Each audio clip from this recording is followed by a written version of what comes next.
is it? It just says, I think you got a little thumbs up. He reads his signatures too. Yeah. Do you want to stand and do Yeah. it?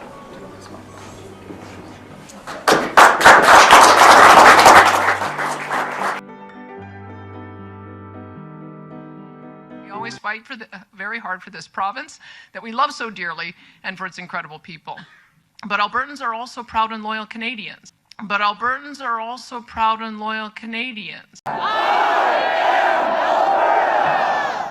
A few thousand people waved royal blue Alberta flags Saturday in front of the legislature, declaring their province would be better off without Canada. The Alberta Prosperity Project organized this rally, a group that wants the referendum question, do you agree that the province of Alberta shall become a sovereign country and cease to be a province in Canada? How far are you willing to go? Are you willing to say, we want these things or else? At what stage would you, for example, invoke the Clarity Act as clarified by the Supreme Court? For example, calling a referendum on the Clarity Act question of secession. Do you have an or else in mind? What is it and what would make you use it? And if not, how are you serious? And I'll start off with Danielle Smith on that one. The or else is Dennis Modry and the Alberta Prosperity Project. It's true. And my follow-up, do you think this MOU will be enough to distinguish, quell any remaining separatist sentiment that may remain in Alberta? I hope so. I mean, I had always felt that the former government of Justin Trudeau created the independence movement, and my first conversations with Prime Minister Mark Carney were that he could end it. He could take the wind out of it. Because we saw this once before. We saw that independence sentiment was very high in the early 1980s when there was the National Energy Program. But when Brian Mulroney came in and reversed that policy, it disappeared. So I would say that good policy and genuinely addressing the concerns of Albertans is always a pathway to have a good and solid relationship. And I think the Prime Minister understands that. Certainly, based on this agreement, it shows he does, and so I'm hopeful.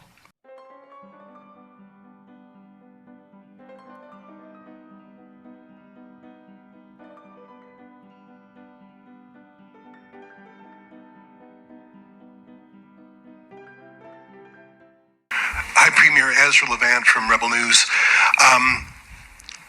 The first deadline in the MOU, if I'm reading it right, is April, where the duty is on Alberta to jack up carbon taxes. And the last date in the MOU, if I'm reading it right, correct me if I'm not, is 2040. That's when this pipeline, that's sort of the end date. It can't be any later than that. In terms of building trust with the anti-oil liberals, they're asking Alberta to raise carbon taxes now for a promise of an oil pipeline years or even more than a decade in the future. Does that really build trust? Well, you have to start somewhere. And one thing I would say is that we did have the Supreme Court of Canada rule on the federal government's ability to set a price on emissions. So the Supreme Court has ruled on that.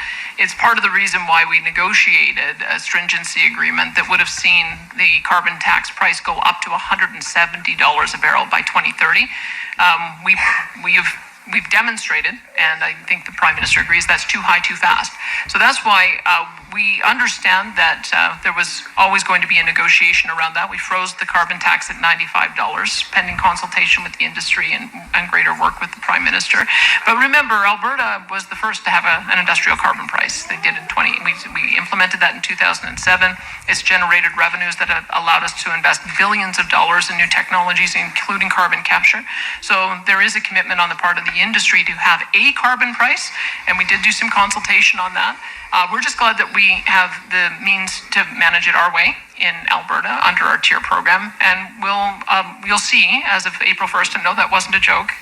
April 1st is going to be the date that we have an agreement on that front. When it comes to the building of a bitumen pipeline to Asian markets to the BC coast. Though, if you read the MOU, those two things have to happen in tandem. That we have to see the Pathways project proceeding at the same time as an agreement to build that. One is dependent on the other. I don't know that the Prime Minister would have agreed to a new bitumen pipeline without Pathways, and we wouldn't have agreed to Pathways without a new bitumen pipeline. So they are going to be staged. They are going to go on together. We've already had a meeting with Pathways about how we're going to do that. That will require a trilateral negotiation as well. I mean, that's the thing about a peace deal. You have to make it with an enemy. So I suppose the fact that for a decade, his Glasgow Financial Alliance for Net Zero, it was about putting a capital strike on the oil and gas sector. Just a couple of weeks ago, he was asked about pipelines. He said, boring. One of my questions was, is this pipeline going to come? It's so boring. It's not actually. It is. For It is. No, a but it big part is. of the It is. So is there anything, I mean, after a lifetime of attacking the oil patch, he was even interrogated by the U.S. Congress for an attempt to capital strike their oil companies. Is there anything the Prime Minister has said to you in private that you could share with us that would signal that his lifetime's work will somehow be put to the side? Like, I think he's just a slightly smarter version of Stephen Guilbeault. I think he hates the oil patch as his life's work. Is there anything he's said to you that make you believe that maybe he can be turned on that? Well, I'll start by saying my joke has been that I would love for pipelines to be boring again. It's actually quite remarkable that we're talking about expanding uranium mines, building nuclear power plants, building new transmission lines through pristine areas, massive new mining projects, and not one of them has raised any ire on the part of any environmental group or anyone in the media, but there has been all of this ire raised around a pipeline. And so I have to just give the Prime Minister credit for perhaps he's recalibrating his own thinking on this. It certainly seems to be in the agreement that we signed, but we will trust, but we will verify. We will make sure that he lives up to the commitments in this agreement that we had. You can do all of that, and then you can walk and chew gum at the same time. You can do all of that and then move Alberta closer towards independence. Even if you believe that Alberta should be independent within Canada, then make us independent while we're in Canada. I already mentioned how you can do that. Why isn't she doing it? Again, I don't judge based on maybe this is what she's doing. Maybe this is her angle. Maybe this, maybe that. No. What is she actually doing? And we don't have our own police yet. She announced that we would start kind of move faster, okay? The degradation and decay of Canada is going very quickly. Alberta should be moving quickly as well. Get our pension in there. Collect our own taxes. This is my opinion. I came to that conclusion based on her behavior, based on her actions. I may be right. I may be wrong.